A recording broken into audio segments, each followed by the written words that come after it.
Hi, I'm Marty Nemko. This is a short story I like that I've just wrote. It's called The Box. Michael just buried his father, literally. He was a ditch digger. He stopped on the way home at the library, yes, to find a novel, perhaps something about grief, but also because the library was his bathroom, including his, quote, shower. He took off his shirt, rubbed a squirt of soap under his arms, tried to rinse without getting all wet, and dried with paper towels. At Trader Joe's, he bought a jar of peanut butter, a bag of rice crackers, celery, a couple of apples, and a mini rose plant. He passed the paint store and then went under the freeway, which was home.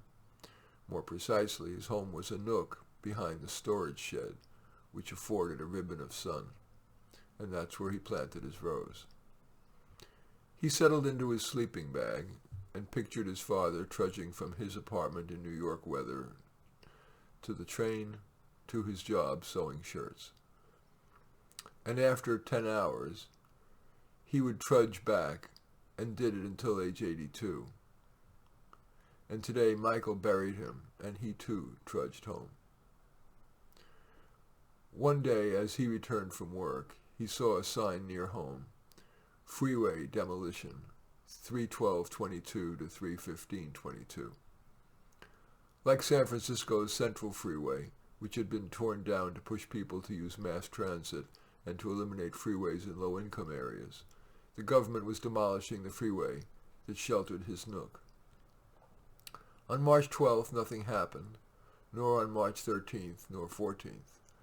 But when he returned from work on the 15th, his overpass was gone, and his sleeping bag and few possessions were buried in rubble. What would his father tell him to do? Son, you can't go back to your nook because you'd be exposed to the elements. But don't go to a shelter. The noise is bad and you can't sleep, and you may get robbed. And don't sleep in a doorway. Michael agreed, if only because the rose wouldn't get sun there. His father concluded, you're a wise man, you'll figure out what to do. Michael did his best thinking while walking, so he padded down the streets, and soon he saw two men unloading a refrigerator from a truck. They then removed the box's heavy plastic wrapping, slid the refrigerator out of the box, the corners of which were reinforced with wood, onto a dolly, and wheeled the fridge into the apartment building. When the men came out, Michael asked if he could have the box. They agreed, shoved the plastic into the box, dragged it back to his nook, dug out his buried possessions, and crawled inside the box. He hated that his home looked ugly and that the cardboard would collapse in the first rain, despite the reinforcements in the corner. He got an idea. He strode to the paint store, bought a wide paintbrush and a narrow one, a knife, a stapler, and 3 cans from the mismatched paint section.